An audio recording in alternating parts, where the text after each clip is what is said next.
Hi everyone, I'm Rodrigo Chagas and this is What's Happening in Brazil. We start by updating you on the latest news from the country.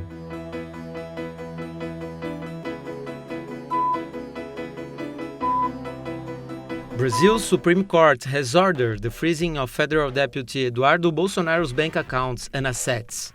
The measure prevents the parliamentarian from making financial transactions, including receiving cash donations from his father, former President Jair Bolsonaro, who said he has already sent about 2 million reais or 360,000 US dollars to his son, who is in the United States. The congressman is being investigated by the Supreme Court for inciting the US government to take action against the Brazilian government. This week, the Lula administration announced that it would unfreeze more than 20 billion reais, almost $4 billion, in the expenditures that had been temporarily blocked in May to achieve a zero fiscal deficit this year. The announcement was made after a long dispute with the National Congress, which had blocked the increase of the tax on financial transactions, also known in Brazil as EOF. After the resumption of the tax, it was possible to unfreeze the amount. In the week of celebrating Rural Workers' Day on July 25th, the Landless Rural Workers Movement, also known as MST, is holding the Peasant Week, with activities in different states across the country. Under the slogan "For Brazil to Feed Itself, Popular Agrarian Reform," the movement is organizing marches, occupations, encampments, and educational activities to demand that the federal and the state governments advance the agrarian reform agenda.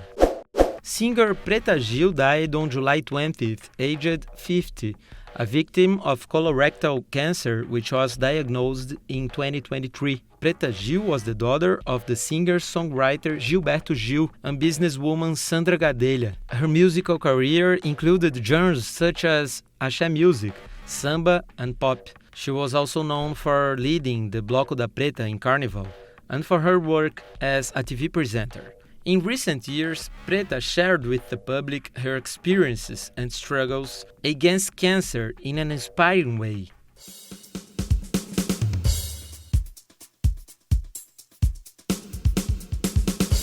The state of Minas Gerais in southern Brazil has approved environmental licensing for the expansion of a project by the Samarco Mining Company in the Doce River Basin region. This is the same site affected by the collapse of Samarco's dam in the city of Mariana in 2015, which killed 19 people. Community residents fear the impacts on the local population and the environment, and the experts denounce irregularities in the authorization process. In November, Brazil remembers 10 years since its biggest environmental disaster happened. In 2015, the collapse of the Samarco Dam, a mining company controlled by Vale and BHP, destroyed entire communities in Mariana, killed 19 people, and contaminated the Doce River. Despite this, at the end of June, the Environmental Policy Council of Minas Gerais State approved a new license for Samarco to operate in the region. The project aims to expand the mining capacity of the Germana complex located between Mariana and Ouro Preto and provides for more ore extraction, tailings disposal, and the construction of new mining waste piles. A gente pode colocar como impactos naquelas comunidades mais próximas. Among the impacts on the communities closest to the tailings pile, as in the case of Bento Rodrigues and Antônio Camargos, we can mention landslides if rainfall is excessive. This leads to a chain effect, as the pile is associated with other structures, so it would hit the Doce River Basin again, which was hit by the collapse in 2015, and a dam collapse is not necessarily the only consequence. We also mention air, water, and soil contamination, and this means problems for the physical and mental health of communities. Mauro Silva, a resident of Bento Rodrigues and a member of the Commission for People Affected by the Fundão Dam, explains that the feeling among the families that live in the region is one of fear. Infelizmente, é projeto que precisa ser reavaliado. Unfortunately, it is a project that needs to be reevaluated. The technical feasibility of relocating these mining waste piles to another site must be considered. We are not opposed to mining, but we need sustainable mining practices that respect the environment and the surrounding communities. We run the risk of having a tragedy all over again, reaching as far as the municipality of Abrolhos in Bahia.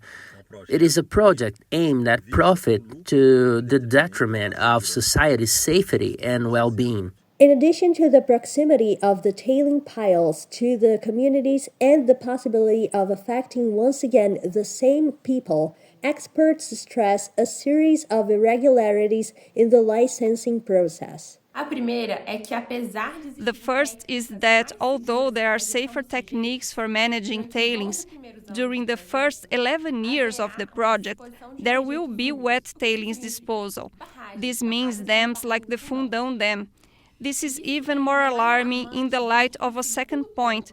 The study does not account for changes in the hydrological cycle in Minas Gerais. This is even more alarming in light of a second point. The study does not account for changes in the hydrological cycle in Minas Gerais, including extreme climatic events and what may potentially impact the state's climate.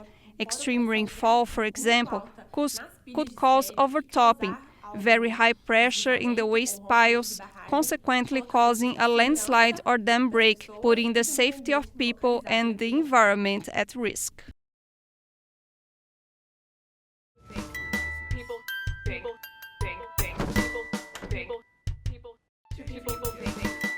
Actor Sebastião Bernardes de Souza Prata, known as Grande Otelo, would celebrate 110 years in 2025, a milestone that helps us remember an icon who marked Brazilian history.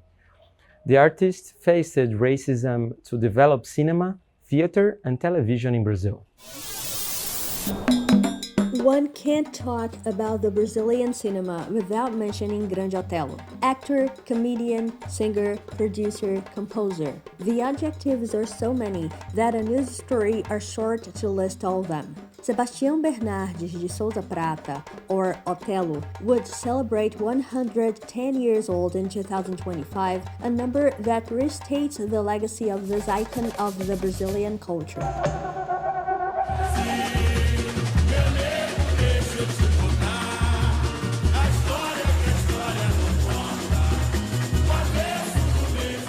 The artist confronted racism to make a name for himself in cinema, theater, and television in the first half of the 20th century, influencing different generations. He also shone on the international stage, appearing in works by Orson Welles, Marcel Camus, and Werner Herzog. The film industry tried to fit him into racist stereotypes, but as filmmaker and researcher Fábio Rodrigues Filho pointed out, Otelo resisted. Veja, a história do cinema brasileiro... The history of Brazilian cinema, especially the history of black actors and actresses in Brazilian cinema, is a history of absences and of violence too, marked by a range of stereotypes, but not only. There have been attempts to subvert this stereotype, to not fit completely into this very codified structure of restriction and condemnation. And I think that Otelo, in his own way, posed challenges for us, and also in his contradiction. I think he broke with what was expected of him, the places he was supposedly destined for.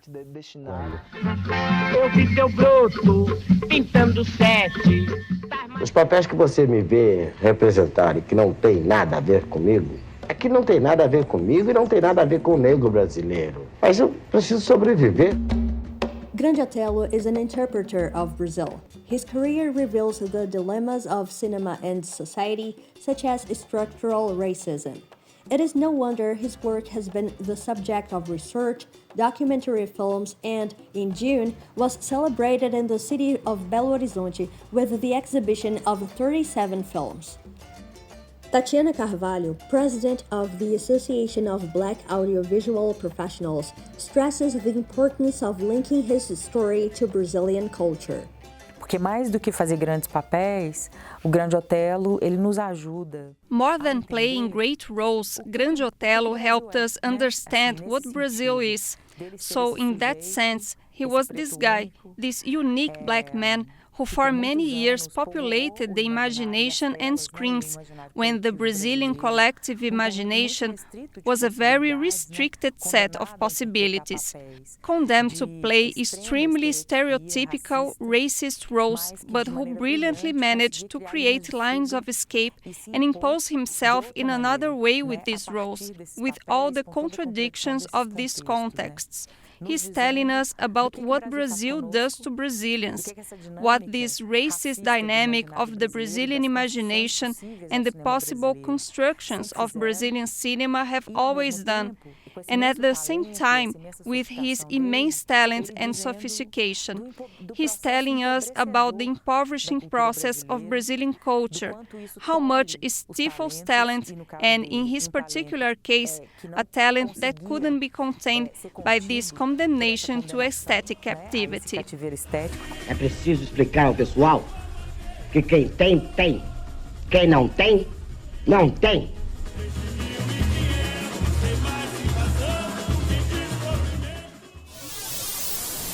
Did you like the show? So hit the like button and share it. Don't forget to subscribe to our channel to receive notifications. We'll see you next week.